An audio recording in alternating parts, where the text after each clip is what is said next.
Love or illusion? There is a truth no one teaches you when you are young. Love, that seemingly sacred thing, is also the place where you are most likely to lose yourself. We are taught to praise love as salvation, as the source of life, as a safe haven, yet few realize that behind those beautiful love songs lie invisible chains. Where dependency is rationalized as sacrifice, where pain is glorified as proof of love, no one tells you that romantic love is a preset trap, a biological mechanism disguised in the garments of poetry, leading you into a cycle of idealization, sacrifice, and inevitable disappointment. And then, when you awaken amidst the wounds, you ask yourself, is this truly love, or just an illusion? This journey is not about abandoning love, but about awakening from illusions, about rediscovering yourself, about loving without losing your center, about reigniting the inner flame that was once extinguished by an unreal dream. 1. The trap of romantic love, when desire is driven by instinct. Love, perhaps one of the most dazzlingly embellished concepts in human history. From ballads, fairy tales, to romantic films, all have painted a magnificent picture of true love, where two souls merge into one, where the broken pieces of each person are healed through a gaze, a promise, the presence of a better half. But if you take a step back and observe that picture closely, a quiet question begins to arise. Is that picture the truth, or is it merely a cleverly constructed framework designed to manipulate the deepest desires of the human heart?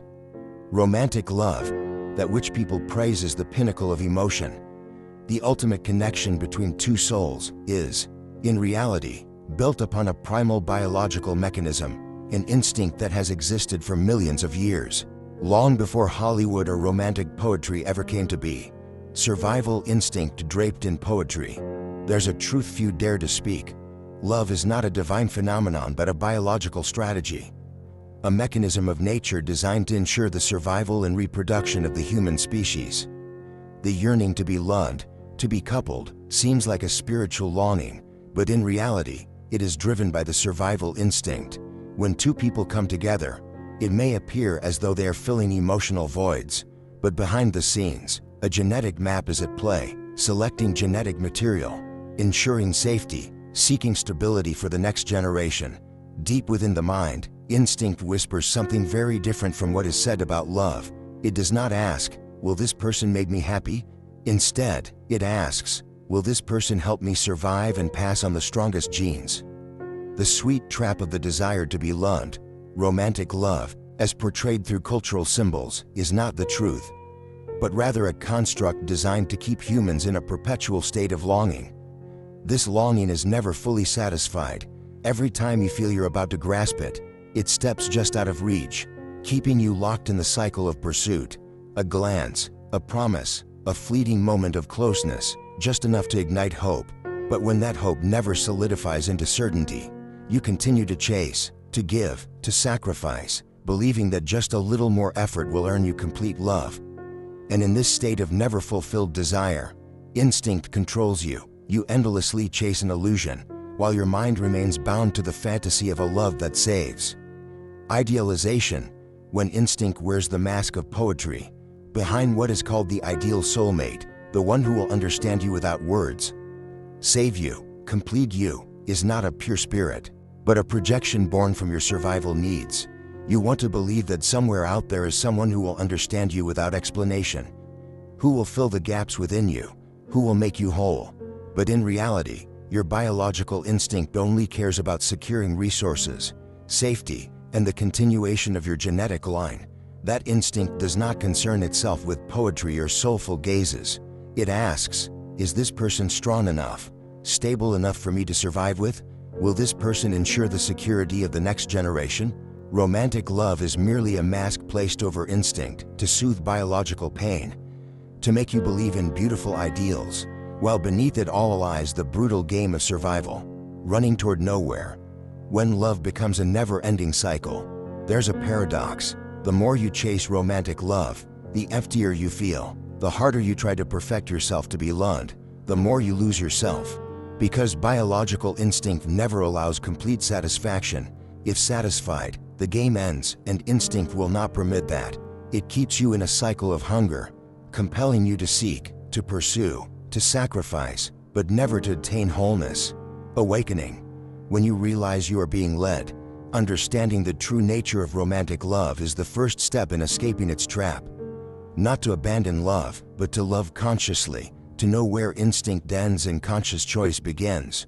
When you understand that romantic yearning is merely the outer shell of the survival instinct, you begin to return to your own center.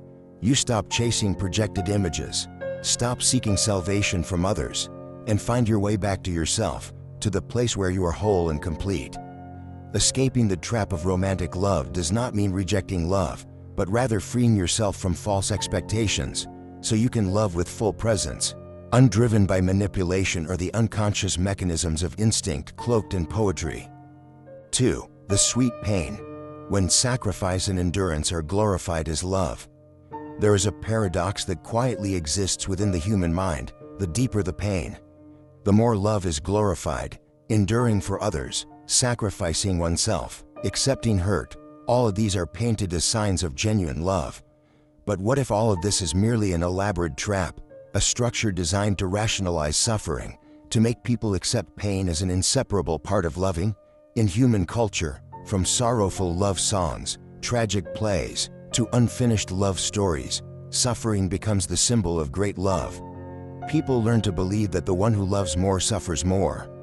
That sacrifice and endurance are proofs of emotional depth, but there is a truth few dare to face. Pain is not the measure of love, it is the product of mistaken idealization and unconscious manipulation. When endurance becomes the measure of self-worth, there are times when you find yourself giving too much in a relationship, sacrificing yourself to preserve the other person's feelings, or enduring things that hurt you, all just to hold on to a love you believe is worth it. In society, instead of warning you, praises this sacrifice as something noble. Love is giving without expecting anything in return. The one who loves more suffers more. To love is to accept everything, even the pain. These words are hammered into your mind, making you believe that the more you endure, the deeper you love. But in reality, every time you sacrifice yourself to hold on to love, you are leaving yourself behind. The invisible trade-off, when sacrifice means losing your own center. Every time you stay silent about what hurts you, every time you give in while your self-respect cracks, every time you suppress your emotions to maintain peace, you are leaving a part of your center behind. You lie to yourself, saying it's because of love. You deceive your feelings, convincing yourself that it's necessary to preserve the relationship. But the price you pay is an inner erosion. Your center, where your strength, will, and freedom reside, is gradually worn down by even the smallest concessions. And when that center wavers, you lose your direction, becoming a satellite orbiting someone else, rather than holding firm to your own axis. The glorification of pain, an unconscious manipulation mechanism. Why is suffering glorified in love? Because it is an unconscious manipulation mechanism, a way to rationalize endurance, keeping you trapped in a cycle of dependency. When you believe that sacrifice is a condition of love, you won't dare leave toxic relationships. When you believe that endurance is noble, you will justify the hurt you receive. The survival instinct within each person, especially in men, is programmed to protect and maintain relationships. Because relationships mean stability, the continuation of the genetic line, and thus, society legitimizes suffering to sustain these connections, even at the cost of personal erosion, emotional manipulation. When endurance becomes a tool to hold others, sacrifice, when pushed to the extreme, becomes a tool for emotional manipulation. People use their suffering as proof of love, but at the same time, wielded to hold others, to evoke guilt, to coerce attachment. I've done everything for you. I've endured for this love. I can't live without you. These words cease to be expressions of love, they become emotional chains, trapping both people in a vicious cycle of emotional debt and false obligation. Breaking the myth. Love does not require endurance to prove itself. Love does not require extreme sacrifice to prove itself, because true love is when both can be themselves, without trading freedom or personal value. Love is not the denial of oneself to please another. Love does not demand endurance to maintain peace. Love does not turn pain into proof of emotional depth. True love is born from freedom, where each person stands firm in their own center. choosing to walk together not out of a need to fill a void, but because they share a common vision while remaining whole as themselves. That sweet pain is not love. It is a trap, a mechanism of manipulation, a justification for self-erosion, and only when you awaken from that idealization can you love without losing yourself. Free. Women are not muses. When idealization becomes the root of disappointment, there is an illusion that has existed for centuries, nourished by love poems, romantic stories, and tearful films. The image of women as perfect muses, the ones who will understand the depths of a man's soul, heal his hidden wounds, fill his spiritual voids, and complete his unfinished life. That image is beautiful, beautiful to the point of being dangerous, because within that absolute idealization, a man no longer sees the real person before him but only the projection of his own desires. And because of this, when reality fails to align with that illusion, disappointment becomes inevitable. Idealization. When a man binds himself to a sweet dream, for many men, love is not simply a connection between two individuals, but an internal battlefield where he projects his deepest longings onto the woman.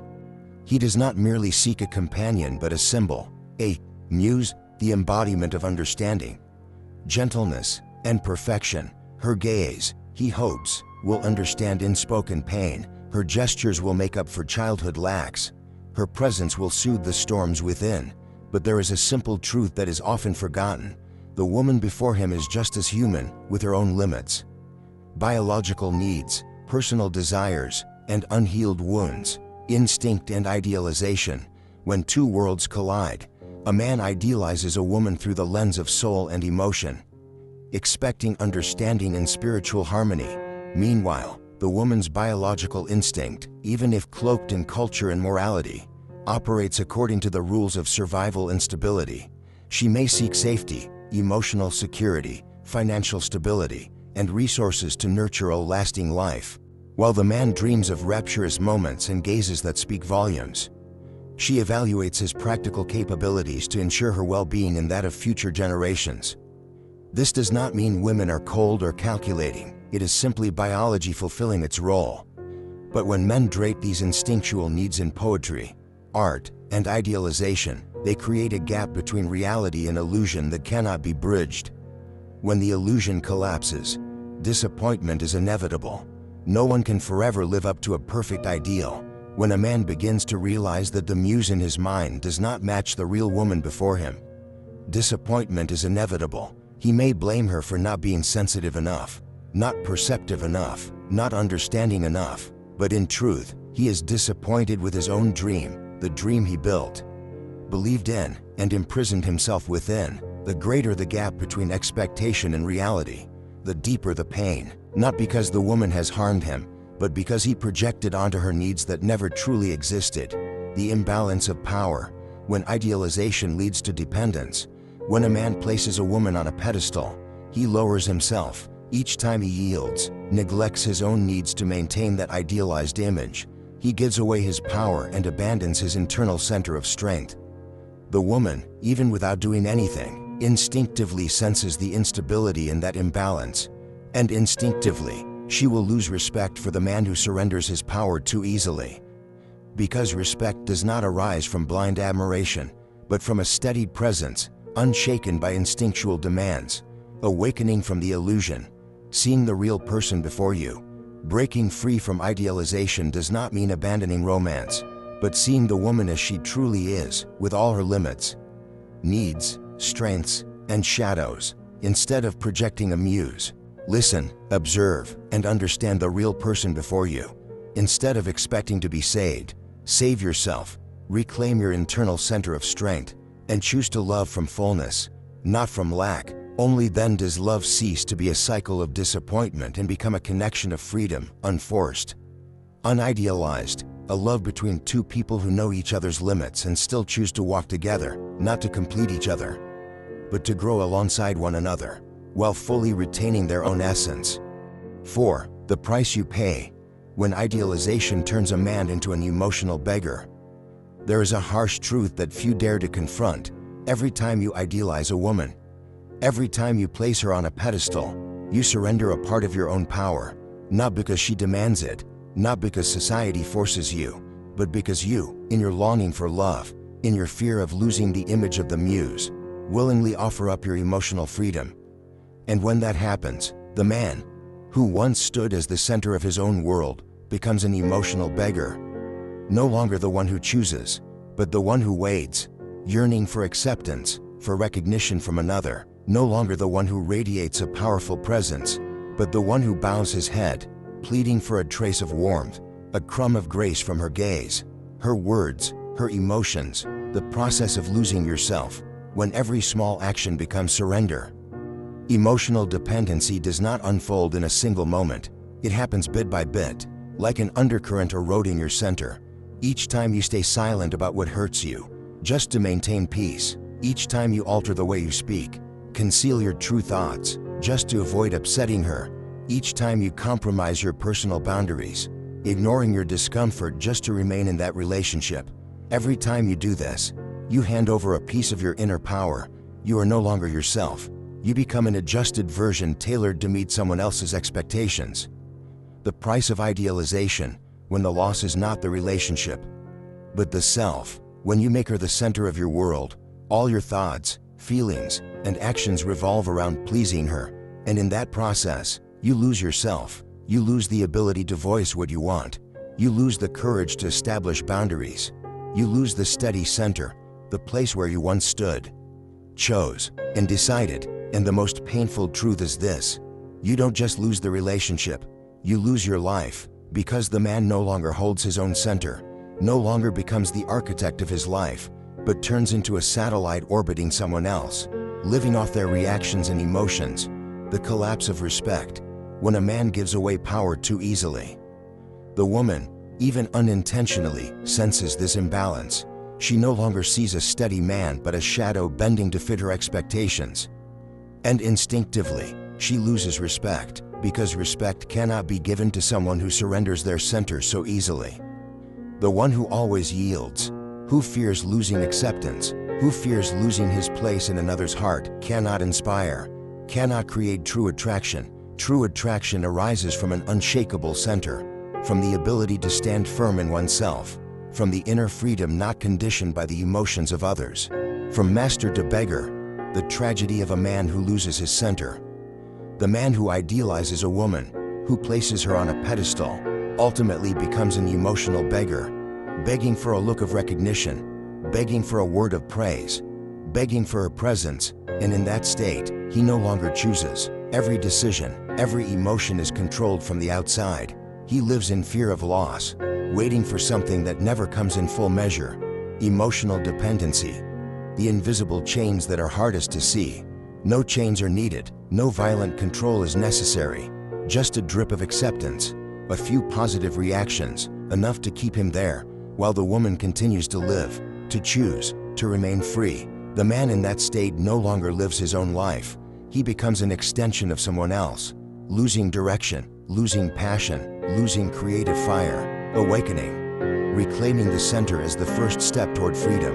Escaping this trap is not about abandoning love, it is about returning to the center of yourself.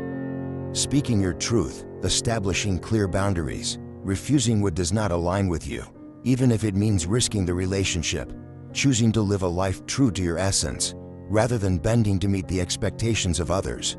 Only when reclaiming that center can a man stop being an emotional beggar and become the creator. The chooser, the one who lives freely, fully present in his own being. 5. Awakening from illusion. When letting go becomes the beginning of freedom, there comes a moment, fleeting, yet powerful enough to shake the foundation of one's life. The moment you realize you've been living inside an illusion. When everything you once believed in, about love, about happiness, about salvation through another, is revealed to be walls erected to hide the emptiness within. Letting go is never easy. No one easily surrenders a dream, especially the dream of being wholly loved, deeply understood, and rescued from loneliness. But what's more frightening than the pain of releasing that dream is the price you pay for clinging to it forever. The most beautiful illusions are the most dangerous. They say that hope is the last thing to die, but it's precisely that hope that leads many men to willingly enter an endless loop, giving more than they have, waiting for a recognition that never arrives, sacrificing themselves to maintain an image that isn't real. The greatest illusion is believing that some woman out there will complete you. That if you love enough, endure long enough, you will be saved. But no one can ever fill the emptiness within you. No one can grant you the wholeness you refuse to give yourself. The moment of awakening, when truth both suffocates and sets you free. There are moments in life when illusions crumble, when the woman before you is no longer a muse, when sacrifice fails to yield love, when every effort feels meaningless. That's when the raw truth stands exposed. You were not rejected by her. You were rejected by the false expectations you placed upon her. And in that moment, you face two choices: cling to the illusion, attaching yourself to familiar suffering, or let go and begin to live again, from the center of your own being. Letting go is not failure, it's the first step to reclaiming mastery. Letting go does not mean refusing to love. Letting go means releasing your grip on an illusion, freeing yourself from emotional dependency, and allowing yourself to live freely and fully, unconditioned by the expectations of others. When you let go of the belief that someone else will complete you, you begin to rediscover wholeness within yourself. When you let go of the fear that you are not enough to be loved, you begin to grant yourself the deepest affirmation. When you let go of the need to prove your worth through someone else's acceptance, you begin to live true to your essence. Freedom begins when you need nothing from anyone. There is a freedom that only arises when you no longer require anyone to validate your worth. Love then is no longer a negotiation, no longer an emotional barter, but a connection between two whole beings, free, unforced, unbound. You do not need anyone to save you. You do not need anyone to prove you are worthy of love. You do not need to become someone else to maintain a relationship. When you no longer need, you can choose. When you no longer fear losing, you can love freely. From need to choice, the shift of maturity. Love, when built on need, always carries fear, dependency, and pain. But love, when built on choice, becomes freedom, respect, and companionship. Need arises from lack, choice arises from wholeness. When you release the expectation of an idealized muse, you shift from emotional beggar to conscious chooser. You no longer need love to complete you. You choose to love because you are already whole. Letting go is a journey, not a moment. No one lets go of everything in a single day. It is a process. Every time you recognize an illusion, every time you refuse to trade your center for someone else's approval, every time you dare to live true to your own values, you take another step on the path back to freedom. Freedom does not come from holding on, but from the ability to let go. Freedom does not come from controlling others, but from mastering yourself. In letting go, pain will come, because you are saying goodbye to parts of yourself that once felt real. But that pain is a sign of life, of a new beginning. Letting go is not the end of love. It is the rebirth of love and freedom, where you are fully yourself, where love becomes a connection between two whole beings, no longer driven by the need to be filled, no longer haunted by the fear of being left, no longer shackled by emotional bargaining. Only the presence of wholeness and freedom remain. 6. Rekindling the inner flame. When a man chooses himself over waiting to be loved, throughout the journey of seeking love, many men lose the most precious thing they have: their inner flame, the very source of their strength, passion, and presence in the world. And ironically, what they sacrifice that flame for is exactly what they believe will make them loved, accepted, and complete. They abandon their own dreams to live according to the expectations of others.